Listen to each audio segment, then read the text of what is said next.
Luke Gazdic, nice talking to you. Mitsoff is doing phenomenal right now. My stats tell me number 2 in hockey, number 4 in Canada. You're having some fun with your podcast, aren't you? Good second career. Yeah, I truly am. I had a little bit of, nervous anxiety getting the project off the ground. It's been something that I've wanted to do for a long time, pretty much since I stopped playing hockey. I always enjoyed the conversational part of it, and to see it, be real and to be able to get to do this and interview different guys. It's been a really, really fun project so far. So what's coming up in August? Because I know you have some big projects coming up. The podcast isn't over just yet for season 1, but maybe give us a little bit of a hint. We have a couple more current NHL players coming on. I have a short list of guys, me and my executive producer, Darren, who's been a huge help for me in this project. We've narrowed it down to a couple guys that I'd love to have on. So there's going to be a couple great more guests and some more really good conversation. It's cool to have these guys in and just kind of, shoot the breeze with them. I have a level of comfortability with these guys and having them in the studio and hearing, different stories and experiences that you might not hear on any other pod or in the media. There's been some fantastic stories, so we look forward to that. Let's talk some NHL futures right now. You're big on the Pittsburgh Penguins. Why are you buying the Penguins to make the playoffs this season after failing last year? Sidney Crosby and Kyle Dubas. I know there might be some sour grapes here in Toronto with Kyle Dubas, but you think you're going to see a motivated Sidney Crosby and veteran core in Pittsburgh that missed the playoffs for the first time in 16 years last year. And I just don't think we see a world where Sidney Crosby doesn't make another healthy run at a Stanley Cup. The Metro is tough these days, but they made some great additions. Noel Acciari, Riley Smith, Lars Eller, Ryan Graves, Alex Nedeljkovic to back up. I think they surrounded that veteran cast with a really good couple additions, and I like them, man. I've always liked Sid, and I think the Pens are coming back full swing this year. Penguins plus 3,000 to win the Stanley Cup. I know you're not saying that exactly. My only problem with what you're thinking with the Penguins is the core too old, because Malkin's mid-30s. Sid is still Sid. I love Sid, don't get me wrong. No Sid hate from me, but suspect goaltending. Chris Letang is sometimes playing, sometimes on the sidelines. I mean, those are the big guns that have to produce, and they did add to it, but they did not add to the top 6. That's true, and I think one thing that will help them, as a player experiencing this, when you don't make the playoffs, you have so much more free time to kind of sit down, get healthy, reevaluate.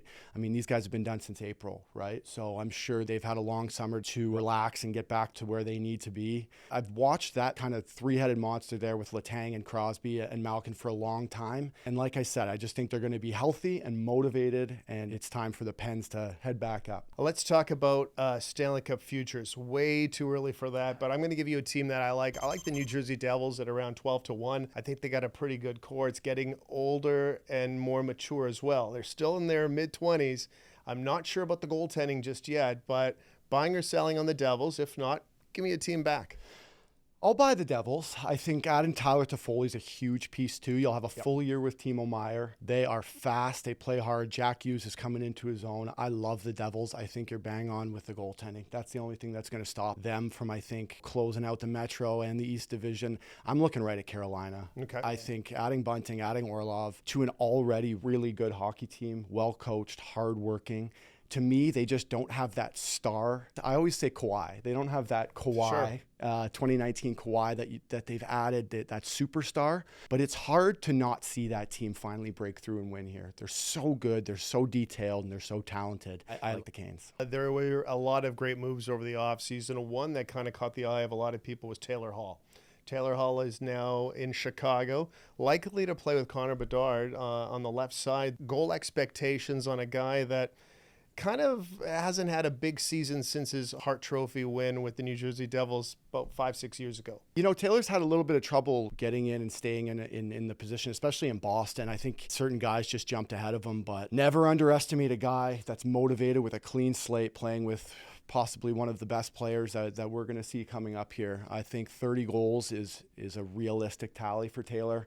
If he gets in the right spots and he can finish, Bedard's going to be finding him all over the ice, tons of power play time. I think there's a big bounce back year for Taylor. Not sure if he stays there for the whole year. Sure. It could involve a trade at some point, but I don't think 30 goals is out of the realm for Taylor Hall. Okay, let's talk about one goal scorer that we know is a proven commodity in Auston Matthews. 40 goals last year. A lot of people looked at that and went, 40 goals for Auston Matthews, that's it? What kind of expectations do you have on number 34 this year? I think another motivated guy. He's going to come back. Maybe not the 60, but I think Auston Matthews for 50 goals this year is a pretty realistic bet for me. His average over 7 is 42 a year, I believe, something Correct. like that. So it's not too hot of a take, but I see the Leafs finally probably... Look at me, a Leaf fan, trying to defend them, right? There's a lot of them. But there's just a lot of question marks in the Atlantic. And I think the Boston Bruins sitting on top is a team that has a ton of question marks. And the Lightning obviously starting to falter a little bit. This is a year where the Leafs can take over the Atlantic Division. And if they want to win, it's got to be Auston Matthews leading the charge. They added Bertuzzi, added Domi, added Klingberg and these guys. So I think 50 for Auston Matthews is a good bet from my end. By the way, Auston Matthews, when he laces up for game number 1, it will be career game number 300. Hard to believe that this guy's been in the league for 300 games, but that's what it is. Thanks for doing this, Luke. We'll talk to you next time. Oh, no problem. And you know what? Thanks to Sports Interaction, too, for all the support. You guys have been awesome in helping me get this thing off the ground, and Mitsoff wouldn't be where it is without you guys. So thank you.